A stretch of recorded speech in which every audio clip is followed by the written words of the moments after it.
Hello YouTube के हमारे सभी व्यूअर्स, इस जगत के समस्त इंग्लिश लैंग्वेज लवर्स,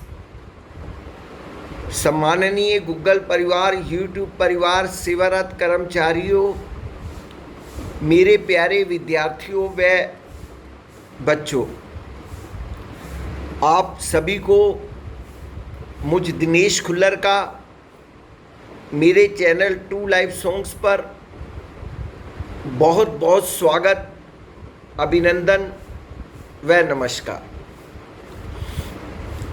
प्यारे विद्यार्थियों, आप सभी की प्रतियोगिता परीक्षा में सक्सेस दिलाने के लिए ये टीचर अपनी इस स्पोकन क्लास के अंदर कुछ उपयोगी कंटेंट लेकर डेली आता है और इस आशा के साथ कि आप सभी लोगों को इस चीज़ का लाभ मिले। व्यूअर्स, आज की कक्षा को आरंभ करता हूँ। आज की कक्षा की पहली आइटम वोकैब, सिनोनिम, एंटोनिम से रिलेटेड है। उसमें पहला वर्ड मैंने आज आपके लिए निकाला है शश, SHUSH। दोबारा से सुनिए, शश, SHUSH। ये एक वर्ब भी है और एक नाउन भी है। फिर इसका मतलब है चुप, शांत या चुप कराना। जैसे एक सेंटेंस में प्रयोग करके देखते हैं, I tried to shush the students. I tried to shush the students. Yes, ये इसका सेंटेंस में मैंने प्रयोग किया। अब इसके सिनोनिम्स क्या बनेंगे? Yes, उनमें पहला वर्ड हम ले सकते हैं हश, HUSH। फिर लल, LULL, लल। म्यूट ले सकते हैं, MUTE। स्टिल ले सकते हैं, STILL। मज्जल कह सकते हैं, MUZZLE। Quash, QUES। या फिर सप्रेस, SUPPRESS। यस, ये हैं इसके सिनोनिम्स। और एंटोनिम्स में हम एजिटेट कह सकते हैं, AGITATE। इरिटेट कह सकते हैं, IRRITATE। डिस्टर्ब ले सकते हैं, DISTURB। अलाउ ले सकते हैं, ALLOW। एनकरेज ले सकते हैं, ENCOURAGE। प्यारे बच्चों, ये है शश वर्ड की पूरी एक्सप्लेनेशन जो मैंने आपको दी है। उसके बाद आज का जो अगला शब्द है वो है एक्स ग्रेशिया। एक्स ग्रेशिया अलग वर्ड है, इसमें हाइफन लगा सकते हैं आप, या अलग से लिख सकते हैं। एक्स ग्रेशिया, EX, फिर GRATIA। एक्स ग्रेशिया, ये भी एक एडजेक्टिव है। इसका मतलब होता है नैतिक आधार पर दी गई राशि या धन, या कह सकते हैं अनुग्रह, भुगतान। ये एक्स ग्रेशिया क्या होता है? जिसमें मतलब कि हम किसी की सहायता के लिए उसको पैसे दे रहे हैं। इसमें कोई कानूनी मदद नहीं है किसी की, मतलब किसी फाउंडेशन के बेस पे नहीं दिया जा रहा उसको पैसा, एक वैसे सहायता के लिए दिया जा रहा है। तो ऐसी जो हेल्प होती है व्यूअर्स, उसे हम एक्स ग्रेशिया बोलते हैं। जैसे हम यूजेस में लेते हैं, a lump sum amount is being paid as ex gratia grant. दोबारा से सुनिए, a lump sum amount is paid as ex gratia grant. तो व्यूअर्स, ये इसका सेंटेंस में प्रयोग करके दिखाया मैंने। इसकी सिनोनिम्स जो बनेंगी वो है, पहला कम्प्लीमेंट्री, COMPLI MENTARY। ऑप्शनल दूसरा बनेगा OPTIONAL। फिर हम कह सकते हैं डोनेशन, DONATION। फिर कह सकते हैं एट नो कास्ट। फिर इसके बाद ग्रांट भी ले सकते हैं इसमें। फिर विदाउट चार्ज भी कह सकते हैं। तो ये सारी चीज़ें वीएस इसके सिनोनिम्स के अंदर आती हैं।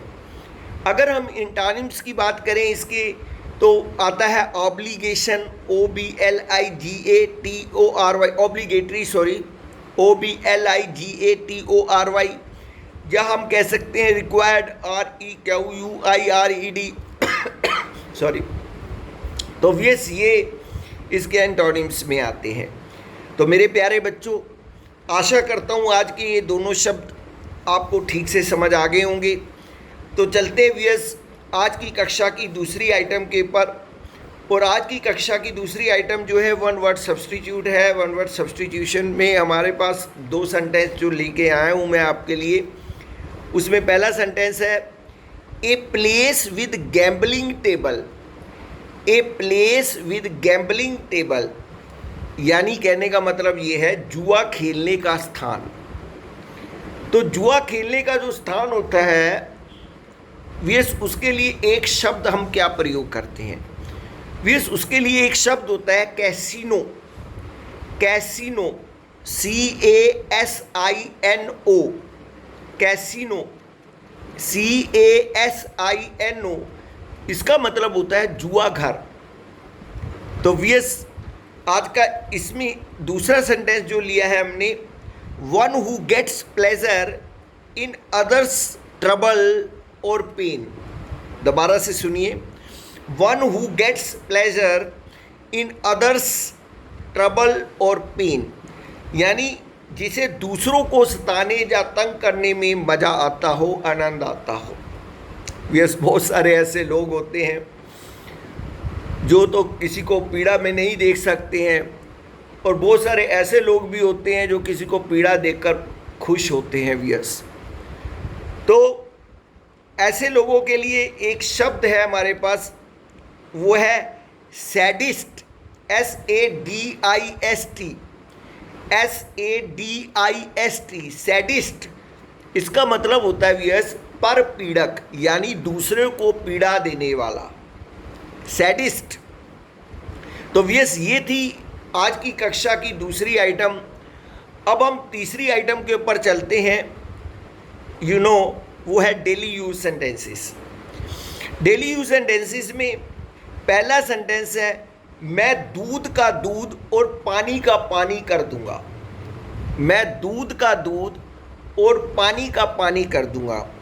वैसे बहुत ही मशहूर ये फ्रेज है। तो इसका मतलब होता है व्यूअर्स कि मैं बिल्कुल न्याय कर दूंगा, यानी एकदम अच्छाई और बुराई को बिल्कुल अलग करके दिखा दूंगा। यानी I will sift the chaff from the grain. I will sift the chaff, CHAFF, from the grain, GRAIN, grain.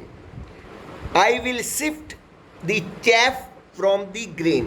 तो वियस अगर इसके शाब्दिक अर्थ को लिया जाए तो इसका अर्थ बनता है कि मैं मतलब भूसे को अलग कर दूंगा अनाज से। तो मतलब कहने का मतलब यही है इसका व्यस की जो वेस्ट चीज़ है उसको अलग कर दिया जाएगा और जो शुद्ध चीज़ है उसको सामने लाई जाएगी। तो व्यस आज का अगला सेंटेंस है उसकी त्वचा बहुत रूखी है। सॉरी, उसकी त्वचा बहुत रूखी है। His skin is very dry. His skin is very dry. तो व्यस ये सेंटेंस इस प्रकार से बोला जाता है। नेक्स्ट है उम्मीद मत छोड़ो, उम्मीद पर तो दुनिया कायम है। व्यस हम बहुत बार ऐसा सेंटेंस प्रयोग करते हैं हिंदी में भी और इंग्लिश में भी। Don't give up hope, hope sustains life. Don't give up hope, hope sustains life. तो व्यस बिल्कुल सही है ये बात। हमें हमेशा पॉजिटिव रहना चाहिए, हमेशा आशा बनाए रखना चाहिए वियर्स, आशावादी होना चाहिए हमें। और अगर हम आशावादी रहते हैं वियर्स तो जीवन के अंदर हम तरक्की करते हैं, और इसी आशा के ऊपर ही दुनिया टिकी है। इसीलिए ये कहा जाता है don't give up hope, hope sustains life. Next sentence है वियर्स, उससे बहस करना बेकार है, उससे बहस करना बेकार है। It is pointless arguing with him, it is pointless arguing with him. तो वियर्स कई बार ये सेंटेंस प्रयोग में आता है। ये सेंटेंस जनरली उन लोगों के लिए बोला जाता है जो वियर्स किसी की एडवाइस को, किसी की बात को फॉलो नहीं करते हैं, मानते नहीं हैं, उल्टा ऊपर से बहस करते हैं वियर्स। तो उस समय ऐसा बोला जा सकता है it is pointless arguing with him और हर, कुछ भी हो सकता है वियर्स। नेक्स्ट सेंटेंस है मैं इस बात की तह तक पहुंचूंगा, मैं इस बात की तह तक पहुंचूंगा। तो कहने का मतलब ये है कि मैं इस बात की गहराई तक पहुंचूंगा, इसको गहराई तक इन्वेस्टिगेट करूंगा।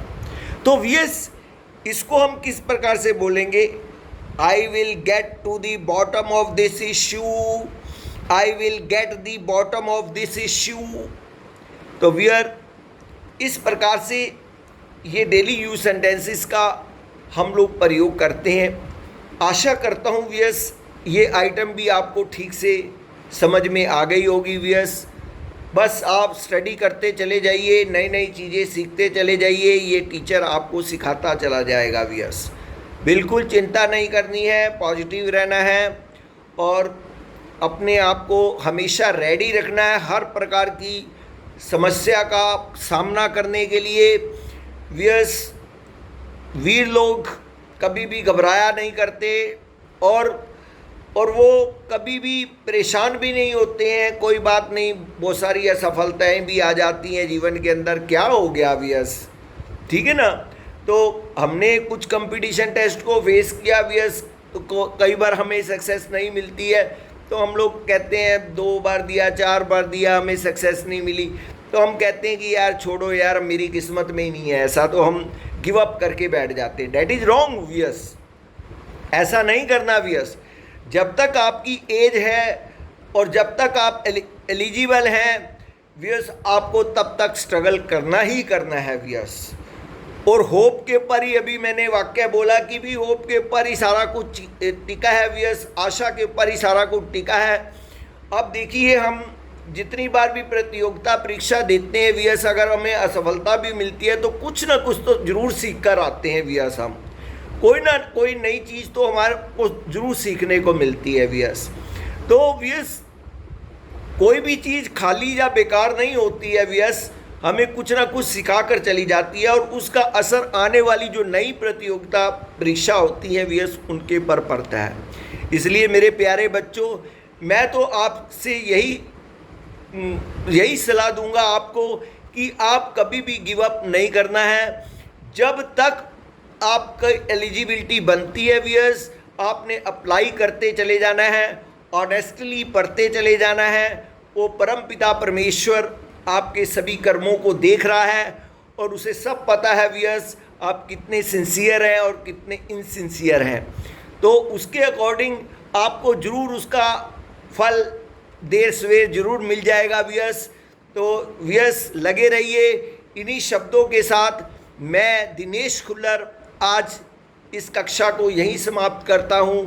जय श्री कृष्णा, राधे राधे, नमस्कार नमस्कार नमस्कार।